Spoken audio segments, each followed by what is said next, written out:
9 days to go before America decides on a choice for president. An election that we certainly hope goes far more smoothly than the disputed election of 1876. Mo Rocca takes us back. 1876 was a banner year for America, the 100th anniversary of the Declaration of Independence. A nationwide celebration with a full fifth of the country's population descending on Philadelphia for the Centennial Exposition.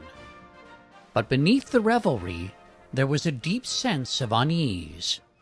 This was the depths of a pretty serious economic depression. There was widespread unemployment. There were fairly violent labor disputes going on in various parts of the country. And, says Columbia University history professor Eric Foner, the country was still feeling the aftershocks of the Civil War, which had ended only 11 years before.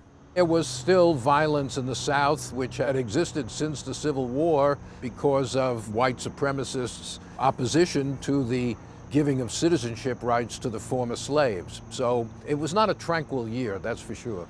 1876 was also a presidential election year, and all of these issues, plus the rampant corruption in the administration of outgoing President Ulysses S. Grant, would factor into the contest. It was a man who is faithful and true. Hayes is the man. The Republicans ran Ohio Governor Rutherford B. Hayes. Was he charismatic? I wouldn't say so. This is a spectacular porch. Yeah, Hayes joked that he wanted a porch with a house attached. Dustin McLaughlin is the historian at the Rutherford B. Hayes Presidential Center in Fremont, Ohio. He really exemplified that American tradition of the office seeks you, you don't seek it. We have kind of the trifecta over here. We have General Grant, General Sherman, General Sheridan. All great Union generals. Yes, and all from Ohio as well. Hayes's service as a general during the Civil War, says the center's executive director, Christy Weininger, was central to his identity. He saw firsthand the passions that were behind the sectionalism that caused the Civil War. So I think that was always in the back of his mind, is how do we make this country feel united again? Meanwhile, the Democrats were hungry to reclaim the White House, which they hadn't won in 20 years. Their candidate, New York Governor Samuel Tilden, a bachelor lawyer, had made his name fighting big city corruption. Tilden and Hendricks, with Tilden and Hendricks, hurrah for Tilden and Hendricks. The man was a bit lethargic, and quite frankly, a lot of people thought he was dull. Dull but dedicated.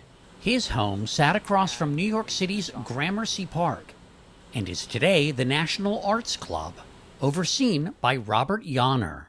I have to tell you, this house is kind of nicer than the White House. This house is a great Tilden legacy. While both had beautiful homes, neither candidate, says Eric Foner, was exactly Mount Rushmore material. There's another way of putting it. Both of them were basically mediocrities, politically. Still, the turnout that November 7th remains the highest ever for a presidential election. The turnout was 82% of eligible voters. That's extraordinary. You had two political parties competing throughout the nation with people very loyal to them. On election night, Tilden was ahead in the popular vote by 260,000 votes. Hayes actually goes to bed believing Tilden had won, and he actually has interviews with reporters saying, I have lost. The Republican Party has to step in and tell him to stop saying that. That's because Republican officials still saw a narrow path to victory for Hayes. If Hayes could carry the three southern states where the results were not yet clear, Florida, Louisiana, and South Carolina, he would win by one electoral vote. And they just issued a statement. Hayes has carried those states and is elected. And in a certain sense, it's almost like the 2000 election where Bush made an early claim of victory, even though it was so divided, and Gore never quite contested it properly. And just as in the year 2000, America in 1876 woke up the morning after the election not knowing who had won. Inauguration back then was in early March, which meant the country had 4 months to figure out who would be its 19th president. This election was flawed from top to bottom. Massive voter fraud, says Foner, only added to the confusion. There was violence throughout the South against African American voters to try to make it impossible for them to vote. Black men, almost all of whom were Republican back then, had only recently won the right to vote, and Southern Democrats were actively suppressing that vote.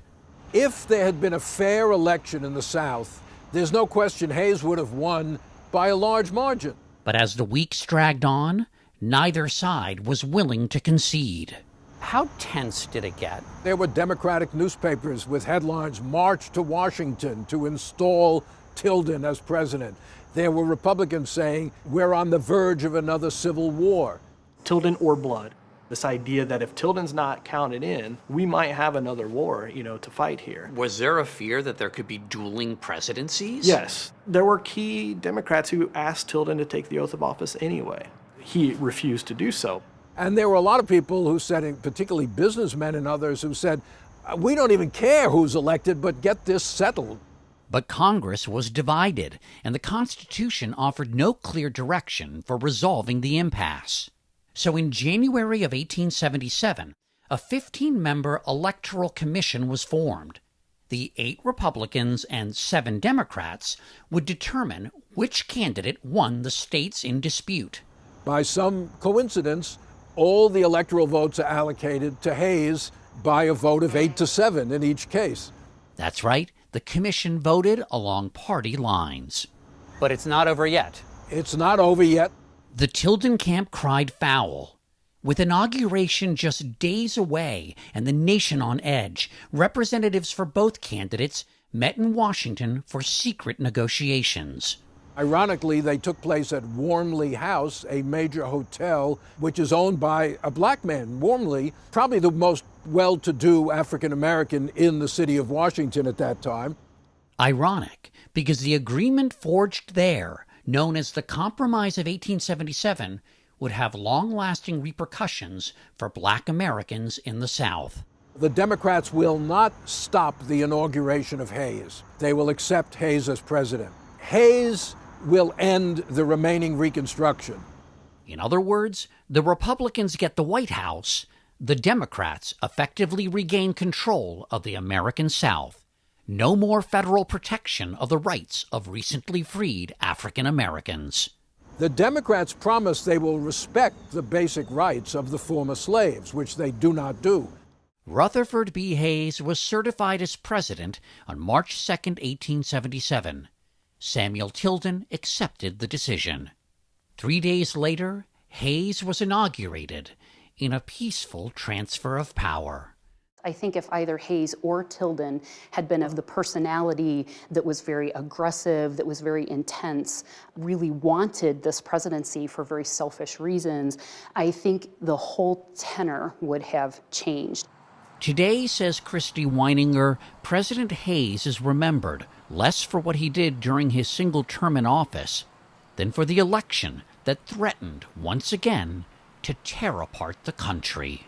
Are visitors bringing up the election of 1876 more?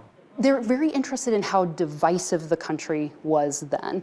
And somehow knowing that we've been there before and survived, I think gives some comfort and some hope to people.